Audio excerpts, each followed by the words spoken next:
All right, so we're gonna do that thing where I sit at my desk and there's a bunch of shit on my desk, and I talk about all the shit that is on my desk. So what we have here is a kit that is from my friend Jason over at One Per Case. And yeah, this full disclosure, it's from a friend, but he told me to trash this, like, if I didn't like it, which I'm not going to do. But just to get, like, the important stuff out of the way, that is actually his website and his Instagram name. So you can find that shit. And then here you have the sculptor of the head, Old School Customs. He does a great fucking job. So first of all, before I get into why I have 3 heads here, this is like the first iteration of this sculpt. And this is, as I said, Old School Customs did this, right? So it's a really cool sculpt, and it's something called a kappa. I don't know if people know what this is, so I looked it up, and it is fucking crazy. It has like an indent on the top of its head. You'll see that on other head sculpts. And it's a dish of water that is its source of power. And if you trick him into bowing and all the water comes out, then like he's your servant for life. So that's like a fucking dope, I guess, to get a servant that way, but also like shitty way to have all of your power. Their favorite foods are 1, cucumbers, 2, human anuses. And again, this is from like a website of Japanese mythology and or folklore. And now this is the other thing, and it's the last thing I have to say about it because it's going to turn into health class. But what's really interesting about them that they have and humans don't is 3 anuses. So not only do they like to eat human anuses, they also have 3 anuses of their own. And to quote one of the websites I looked at, this allows them to pass, quote unquote, 3 times as much gas as a human. And so this is, it's fucking great. Anyway, this is the first iteration of this sculpt. And I'll tell you what I like about this sculpt. It came separated. This is how Old School made this. And it's great because for people like me who use an airbrush, right? This is a lot easier because then if I do something at the airbrush and I really like the way it came out and I fuck it up because I'm trying to paint in a corner, I don't have to go back over it because that shit drives me crazy. Even if I don't use an airbrush, like if you're like me, but like in this sense, you're just really shitty at getting into corners, this is a pain in the ass. Like I think there are people who are really great at hitting those details, and that's awesome. I am not, and I just don't want to be challenged to do it. It's not fun. I sound a lot more angry than I actually am about it, but you know, I love that people are now doing things where it's easier to paint, right? So this is the sculpt as it came. It was changed a little bit by One Per Case. So he separated this like lily pad hat and this like flowery thing that goes on top, which is like I guess a flower or a lily. I don't really know. So, and this is clear resin. Sometimes you can really see the detail a bit better. So just to appreciate the detail of the original sculpt by Old School. And this is sized up, I think, a little bit by Jason. Again, from One Per Case. Look, you get like a lot of, I have dirty nails from painting. That'll always be the case. A lot of detail in the skin there. So like all of that, like the kind of raised surfaces and, you know, the, I'm just hitting the phone again, my bad. It's just going to be really great for shading and for dry brushing and like the hair and so on and so forth. But that's just the second iteration of this shit, right? So what Jason did is he made this kit for this character that he invented. He did a little bit of extra stuff here. So you got, again, separate like flower thingy, right? This is separate. And then he went in, so make sure you can see this, right? And he did all of this. It's actually, is this too much light? That might be better. I'm not really certain. He did all of this extra sculpting, right, in the hair. And it's like really, really nice. It looks really great. And again, like really great for shading and capturing all of that liquid, I guess, all of the shade. And so I primed this because I was going to paint it soon. But also I realized that priming it, you can really, really see like a lot of the detail, like, right? Look at the skin. You see that? All those wrinkles. So this is a really, really well sculpted piece, I think. And there's a reason. Oh, I skipped something. He moved the hair, right? So check that out, right? Huge difference in that gap there. And I'm going to explain and show why but let me just go over the rest of the kit. So we have pauldrons, right? Also, pauldrons are great, and I'll tell you, it's the same thing I said about everything else. Like, this is what's important to me when I paint. I really want to have a lot of texture to kind of like play with and get, some sort of, be able to dry brush and get paint into the crevices and really make it interesting looking. So this stuff here, right? Like, this like rope is really good detail, well sculpted. I don't know who sculpted the pauldrons, but this stuff is raised up. It's hard to show, but it's raised up really high. So like that makes it A, easier to dry brush, and B, I mean, you're just going to get such a great looking final, paint job because there's just so much definition in there for you to play with. And that is something that is like I just said a moment ago, one of my favorite things. And then if you're going to use color shift paints and you have a bunch of different shapes all over the place like this, all of these, little pieces are going to trap some light and really like hit off, wherever the light's coming from, and you get a cool effect from that. And that's different. We'll talk about color shift paints and Turbo Dork because I have a feeling that's the only reason anybody's here anyway. And fine, I got you, but not now. Finally, last part of the kit is the sword. Now you can get like this head in multiple colors, I believe. I think you can get the like flower thingy in red. His website has some different options. It's like a build-a-kit, so you can choose which parts you want, and it's different prices if you get different amounts of parts, because obviously it's a dumb thing to point out. The sword is super cool in this color, right?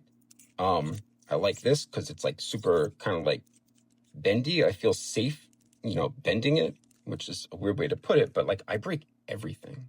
Legit, I break fucking everything. I am incredibly clumsy. Like I will shake paint and I will like it will fly out of my fucking hand into the air. And I paint in a basement, like not even a room, right? There is a bottle of paint from like a month ago. It's a bottle of Turbo Dork because you gotta really fucking shake that shit. And like there is a bottle across my basement that is stuck in this pile of boxes from like an old apartment I used to live in. And I tried to find it and I fucking gave up because I had another bottle of it. And that is like a story about my life. So I hope you enjoy that little anecdote. And I'm just gonna point out the last thing I forgot to say. This kit is meant for the Mask of Red Death figure, which is like my favorite, probably figure from Four Horsemen Studios, or certainly one of them. And so the weird thing about this figure, though, is you do have a 1.0 neck and 2.0 like holes here to port the pauldrons in. So this is a 2.0 port, but this is a 1.0 neck hole. Anyway, I'm going to put all this shit together. I actually have like 3 or 4 of these katanas because I really, really like them. And if I called it a sword earlier, also my bad. I know there are a lot of weapon nerds out there. It's a katana. So it's got like this kind of thing here, which I thought was to kind of like store it in the, like the belt, this thingy. Like I don't have to tell most of you this, but this belt that's got this thingy to store it in. But actually, I think like it's for his hand to hold it because that's how it's displayed on onepercase.com. So I assume that's how the character is meant to use it. Now, obviously, you can do whatever the fuck you want with it. And you can certainly put some, there's a word I can't think of. Straps is the word. A strap. Fucking, I got lost for a moment completely. And, put it across his back. You could put 2 across his back and Deadpool it. If that works, I'm not sure. Whatever you want to do. It's your world, it's your life. And I'm going to stop saying all that shit and get to this. So the thing you really need to do, actually, before I put this on, is get the pauldrons all the way fucking down, right? Like that. And then I'll show you why. Because this is really kind of cool and smart. And so the reason he separated the hair, right? I was talking about that, is because that shit fits right over that. You see that? It's like a perfect fit. So here's the kit. Put this lily pad hat on. Yeah, I can't do it. What the fuck? I think I just got stupid. Been stupid. I think it's a really cool kit. Like it's interesting. It's an interesting character. I kind of wish I didn't learn that little bit about, or like what a kappa is. And I'm just thinking, like, how does this even work? Like, anatomically, does he have 3 butts for 3 anuses? Or the 3 anuses like anus, anus, anus down the crevice? I mean, I'm asking the really hard questions here, guys. You know, if you have any ideas, or like if you know, or you just have a guess, please tell me in the comment section. I'll say this. So this is my one like nitpick about it. Mask of Red Death is not a cheap figure. It's like 69 bucks right now on Big Bad Toy Store as the retailer, like part of the retailer wave, right? So for me, like, I make a shit ton of customs. I'm always working on shit. I've literally got like 20 figures, if not more, and like 3 vehicles just in the process of being made. Some of them will never get finished, but like, I don't want to spend $70 on a figure to make a custom, and that's just me. So what you can do is you can go to Store Horseman right now for $37, grab a swig. Switch out the neck though, even though I said that this is for a 1.0 neck, it like doesn't really fit with these pauldrons well on the goblin neck. So if you take like, this is from, I don't know who this is from. It's from a human figure, as you can tell by the flesh tone, a lady. And also these arms are not goblin arms. I don't know what they're from. I don't know why the fuck my swig looks like this right now. I don't remember what I took apart and put together, but I do have another set of these pauldrons. So this is kind of dumb, but I was in the middle of painting these. So you have like this like swig with long arms and half painted like kind of cyberpunk pauldrons, and definitely very cyberpunk katana. But all of that aside, and looking out of place right now, this also fits on very nicely. You gotta be careful. The katana does, I fucking have got to stop hitting this ring light. Yo, it'll slide out. Like, the sword slides in and out pretty easily and very nicely, right? Like, sliding. You know, there's so many ways that I could have chosen to say that were different and would have been better, but here we are. All of that said, back to like doing what I'm supposed to be doing. Fits over really nicely here with the pauldrons. And I'll be honest with you, like, I don't know about you guys, but I don't focus this a little bit better, but I like it on a goblin body more. I don't know if that's weird, because the head is so oversized, clearly, right? So oh fuck. It looks dumb, but like in a way that works. This big fucking headed, weird, you know, bird-billed goblin with wearing a fucking lily pad head for no reason, with like samurai pauldrons and like a fucking katana, and it just is funny. So, and then that's just me, like, right? Like, I certainly think that my taste in things is fucking out there and probably not what a lot of other people would do. But, you know, I dropped myself on my own head many times growing up.